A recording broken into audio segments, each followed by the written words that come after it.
learned that globalization is the process by which the world, previously isolated through physical and technological distance, and becomes increasingly interconnected.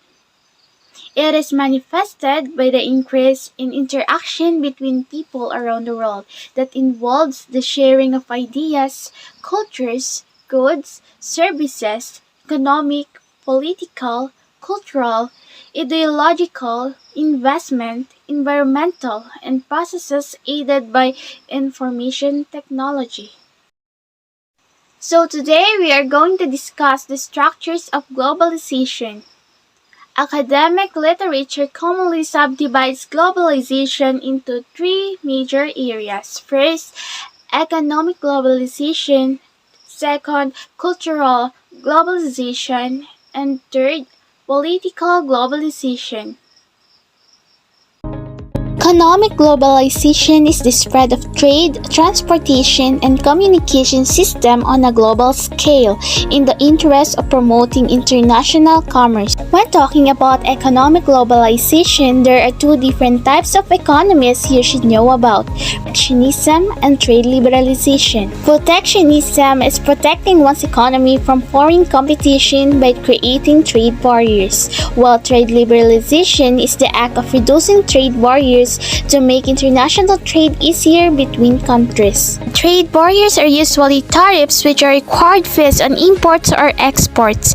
This means that if the spend is $1 in country A and country B has a $5 tariff on pens, these pens would become $6 in country B. Canada's tariffs on food is a good example of protectionism because Canada places high tariffs on foods like dairy products. On the other hand, if the Trans-Pacific Partnership and the Comprehensive Economic and Trade Agreement between Canada and the European Union is established, Canada would achieve trade liberalization when it comes to the importing of food. Since the world that we live in is globalized, the majority of the countries tend to side more with trade liberalization than protectionism. There are various ways a country can make trade easier with other countries. Free trade, which is trading of goods or services between two or more countries without tariffs or taxes, is one of the many ways a country can make trading easier. On March 11, 2014, Canadian Prime Minister Stephen Harper and the South Korean President signed the Canada-Korea Free Trade Agreement, which made Canada remove 97.8% of its tariffs on imported goods from Korea like Kia and Hyundai cars, while Korea removing 98.2% of its tariff from imported Canadian goods like beef. Another way to make trade easier is to create trade bloc, which is an agreement made between governments to reduce or eliminate trade barriers. Canada, United States, and Mexico are part of the North American Free Trade Agreement or NAFTA, which makes them a trade bloc because of the goods and services that can easily be exchanged to and from each country's borders. NAFTA was first created in 1989 with only Canada and the States as trading partners. But on January 1st, 1994, Mexico joined, creating the official NAFTA. Since NAFTA is a free trade agreement and also a trade bloc, it eliminates trade barriers between the North American countries to increase investment opportunities and establishes procedures to reduce trade disputes. Recently, on February 20, 2014, a gathering was held in honor of the 20th anniversary of NAFTA, and one of the big discussion topics that arose were about the Keystone 6 pipeline. The creation of NAFTA has caused manufacturing jobs from developed nations like Canada or the United States to transfer to developing nations like Mexico in order to reduce the cost of products, because developing nations have less government regulations and cheaper labor. This is called outsourcing. And to give you an example, the United States outsourced approximately 791,000 jobs to Mexico in 2010, and it was quite easy to transfer all these jobs because of free trade agreements and the World Bank, World Trade Organization, and the International Monetary Fund are other significant organizations when it comes to trade. All three organizations were created because of the Bretton Woods Conference that was held from July 1st to 22nd in 1944. But the World Trade Organization was officially established on January 1, 1955 when it replaced the General Agreement or Tariffs on Trade or otherwise GATT. The World Bank, WTO, and the IMF have similarities when it comes to their intended purposes. All three support the expansion of international trade, discourage protectionism, and prevent conflicts that may lead to another world war. But there are also significant differences too. The World Bank increases growth and reduces poverty in developing countries in a variety of different ways. An example is their investment in education since 1962 in developing nations like Bangladesh, Chad, and Afghanistan.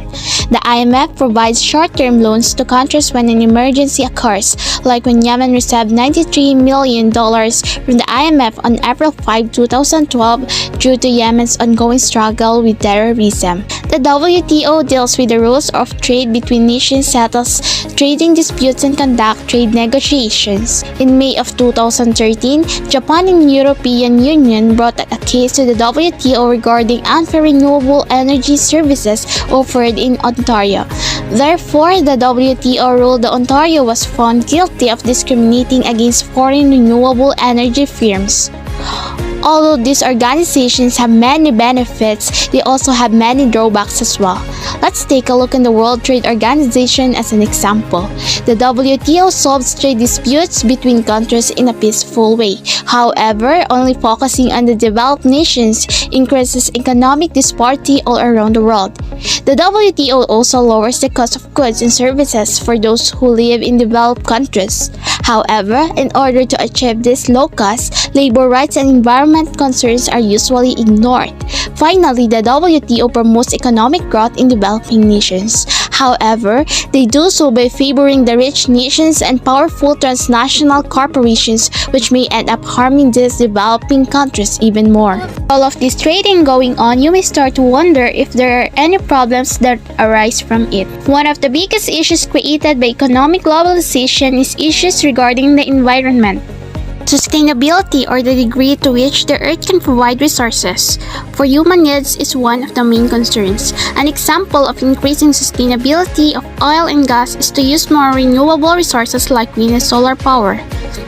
Specifically, developing the world in a way where the needs of the present generation are met while preserving resources for future generation is called sustainable development. In 2008, Canada passed the Federal Sustainable Act, which changed the Canada makes decisions and actions regarding environmental sustainability. Another method to making the earth more sustainable is stewardship, which is taking responsibility of earth's resources so that future generations will be able to have access to them as well. According to the 2007 Canadian Living Planet report, the average Canadian has such a big ecological footprint that if every person from the globe lived like the average Canadian, it would approximately 4.3 Earths to support the whole population to reduce Canada's ecological footprint, which is the measure of the amount of land it would take to meet the needs of one individual. Globe 2040, which is the North America's largest international environmental business summit, was held from March 26 to 28 in Vancouver, BC. Now, what can one do to grow economically while also keeping in mind the sustainability of Earth's resources? Well, investing in knowledge economy may be the answer. Individuals or businesses that use education, research, innovative ideas, and informative technologies for a variety of constructive purposes can increase the wealth and prosperity of their nation while keeping the environment safe. The cool thing about knowledge economy is that directly applies to us. By learning economic globalization, we are able to find out about the issues that surround this topic, think critically about solutions to the various problems we face, and eventually take action to contribute to globalization in a positive way.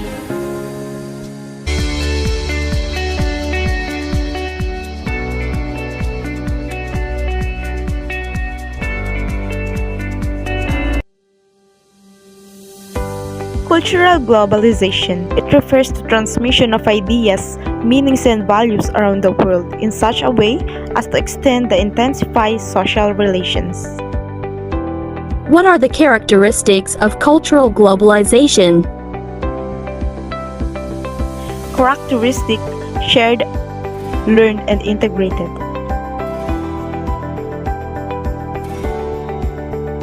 Education is one of the basic needs of a person to gain an established life. To fulfill this, it needs cross-cultural, sharing learning of ideas, values, and social norms. It's integrated or holistic as it is, the interconnectedness of various cultures. Example of this is the K-12 curriculum, which is multicultural based and has an integrated approach where everyone can use it regardless of nationality, culture, and identity. But there are problems that cultural globalization brings.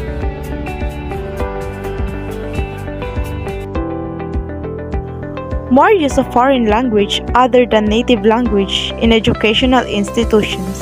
With increased migration and the growing popularity of international schools, the number of children learning in a language other than their mother tongue is growing rapidly. Education videos commonly use foreign language. Even the nursery rhymes played for babies use other language, commonly English. Having strong mother tongue foundation leads to a much better understanding of the curriculum as well as more positive attitude towards school. So it's vital that children maintain their first language when they begin schooling in a different language. Foreign fashion and food influences. With the rapid rise of globalization over the past years, the spread of fashion and cuisine has mirrored the changes in culture and daily life that globalization has brought to the Philippines. It's also because of clothing, styles, and foods have been one of the most obvious and poignant indicators of cross-cultural interchange, which we can relate during wash days in schools. Students are likely having a fashion show, dressing up like their idols in Hollywood and K-pop. It is ever easier for them to find costumes for cosplays than to find barong and Filipiniana.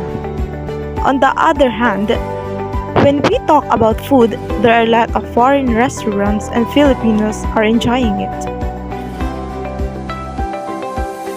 Slowly forgetting the sense of one's own culture. Because of the competition and change brought up by the globalization, people tend to study more foreign ideas, language, and cultures. The need to understand different nationalities intensify as it is believed to help keep up to the changing world. As a result, our own culture has been fading slowly. Examples are the Koreabus, those who are not born Koreans but are living like one. Giving importance to one's own culture is important, as it is the basic foundation of a strong nation. With these problems brought up by globalization, we propose the following solutions. Number 1. Extra local language classes for children. This will focus on reinforcing the knowledge of children towards mother tongue language. Number 2. Establishing clubs focusing on local handicrafts, local cooking classes, folk dancing classes, and Filipino musical instruments. This will not just develop one's self-confidence and resourcefulness, but also increase one's patriotism towards own culture and country. Seminars can also be done for parents to encourage them to not just teach their children Western-based language and culture, but also reinforce their children knowledge about one's own nationality. We all believe that parents are the first teachers, so this is a good opportunity to strengthen the children's basic foundation towards strengthening our own culture, nationality, and identity.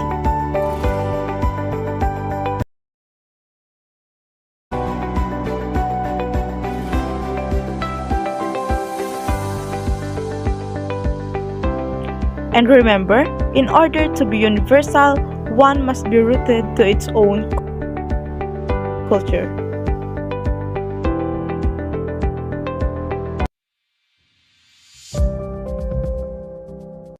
Political globalization is the evolution of political system worldwide. It is a borderless political system.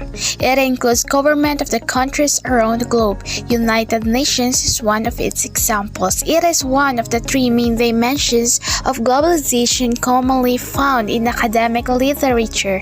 The other two are economic globalization and cultural globalization. Political globalization according to experts. And the political globalization for William R. Thompson is the expansion of global political system and its institutions in which interregional transactions, including but not limited to trade, are managed. But for Valentin M. Mogadam said, it is an increasing trend toward multilateralism in which the United Nations plays a key role to an emerging transnational state apparatus and toward the emergence of national and international non-governmental organizations that act as watchdogs over governments and have increased their activities and influence. While Manfred B. Stiger, political globalization refers to the intensification and expansion of political interrelations across the globe.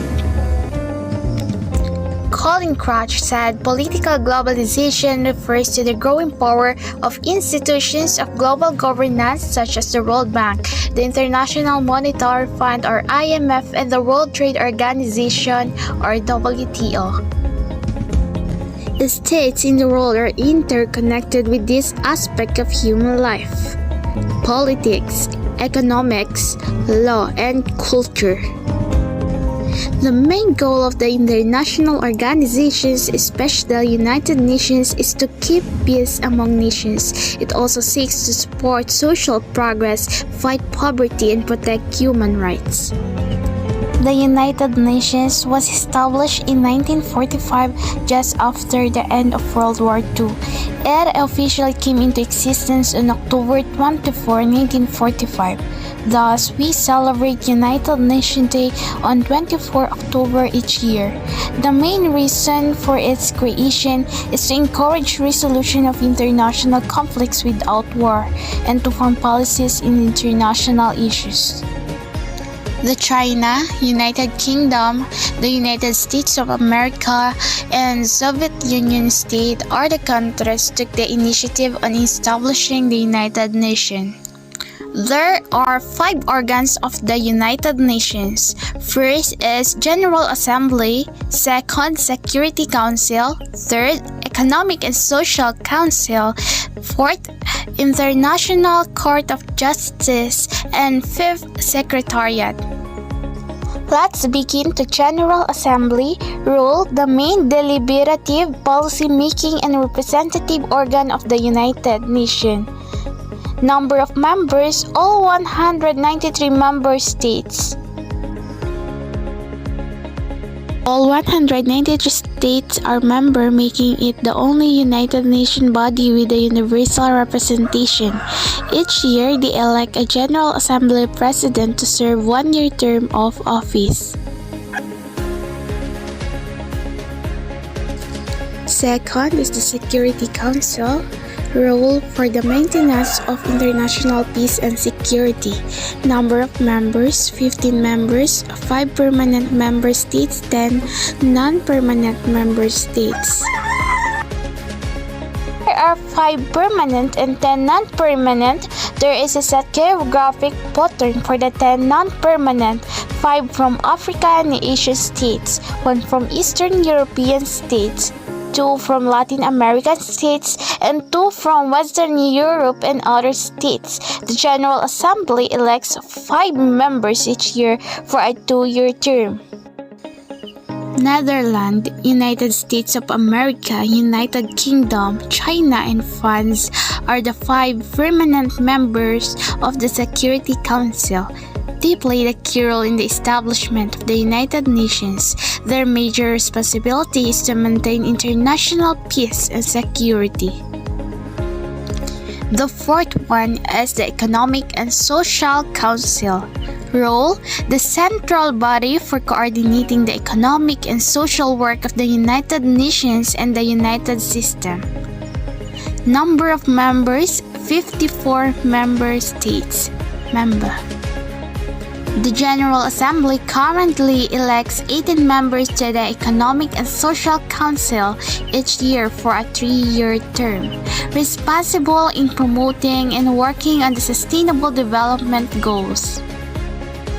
It brings people and issues together to promote collective action for a sustainable world. ECOSOC or ECOSOC is the principal body for coordination, policy review, policy dialogue, and recommendations on economic, social, and environmental issues, as well as implementation of internationally agreed development goals. It serves as the central mechanism for activities of the United Nations system, and it's a specialized agency in the economic, social, and environmental fields, supervising subsidiary and expert bodies. The Economic and Social Council also coordinates the work of the 14 United Nations specialized agencies, 10 functional commissions, and 5 regional commissions, receives reports from 9 United Nations funds and programs, and issues policy recommendations to the United Nations system and to member states. Under the United Nations Charter, ECOSOC is responsible for promoting higher standards of living, full employment, and economic and social progress, identifying solutions to international economic, social, and health problems, facilitating international cultural and educational cooperation, and encouraging universal respect for human rights and fundamental freedoms. ECOSOC purview extends over 70% of the human and financial resources of the entire United Nations system. The Sustainable Development Goals. The Sustainable Development Goals are the blueprint to achieve a better and more sustainable future for all. They address the global challenges we face, including those related to poverty, inequality, climate change, environmental degradation, peace, and justice. The 17 goals are all interconnected in order to leave no one behind. It is important that we achieve them all by 2030. The 17 goals are the following: donate what you don't use, waste less food and support local farmers, vaccinate your family, help educate the children in your community, empower women and girls and ensure their equal rights, avoid wasting water, use only energy efficient appliances and light bulbs, create job opportunities for youth, fund projects that provide basic infrastructure, support the marginalized and disadvantaged, bike, walk, or use public transportation, recycle paper, plastic, glass, and aluminum. Act now to stop global warming. Avoid plastic bags to keep the oceans clean. Plant a tree and help protect the environment. Stand up for human rights. Lobby your government to boost development financing. The fourth one is the International Court of Justice. Role: the United Nations main judicial organ. It settles in accordance with the international law legal disputes submitted to it by the states, and to give directory opinions referred to it by authorized United Nations organs, specialized agencies. Number of members: 15 member judges. Judges are elected to the International Court of Justice (ICJ) in accordance with the statute of the ICJ, the rules of procedure of the General Assembly, and the provisional rules of procedure of the Security Council. The only one in the United Nations principal organs not located in New York, USA. Its seat is located at the Peace Palace in The Hague, Netherlands. And the last one in the organ of the United Nations is the Secretariat. Role: the United Nations executive arm administers and coordinates the activities of the United Nations of 60,000 staff. The Secretary-General and Chief Administrative Officer of the organization, appointed by the General Assembly on the recommendation of the Security Council for a 5-year renewable term. Antonio Guterres of Portugal is the current head and ninth Secretary General. He took office on January 1, 2017. Organized along department lines, with each department or office having a distinct area of action and responsibility. Offices and departments coordinate with each other to ensure cohesion as they carry out the day-to-day work of the organization in offices and duty stations around the world. At the head of the United Nations Secretariat is the Secretary General. Important point in the life of the United Nations. Number 1, on October 24, 1945, the United Nations was established. Number 2, on October 25, 1971, Republic of China, Taiwan, was replaced by the People's Republic of China through the vote United Nations for its membership. 3, from October 24, 1945, Czechoslovakia was an original member of the United Nations. As of December 31, 1992, it ceased to exist, and the Czech Republic and Slovakia as successor states were admitted January 19, 1993. Number 4, on April 8, 1993, the General Assembly decided to admit the state provisionally being referred to as the former Yugoslav Republic of Macedonia, pending settlement of the difference that has arisen over its name. Number 5, on November 1, 2000, the Socialist Federal Republic of Yugoslavia was a charter member. After its dissolution, the Federal Republic of Yugoslavia was admitted. On February 4, 2003, the name of the Federal Republic of Yugoslavia was changed to Serbia and Montenegro in 2006. Serbia and Montenegro become separate countries. Challenges that are currently faced by the United Nations will certainly affect its performance. Like the continued arming of the powerful nation, it will definitely make the powerful nation even more powerful, while the developing nation powerless. It will contribute to power imbalance between nations.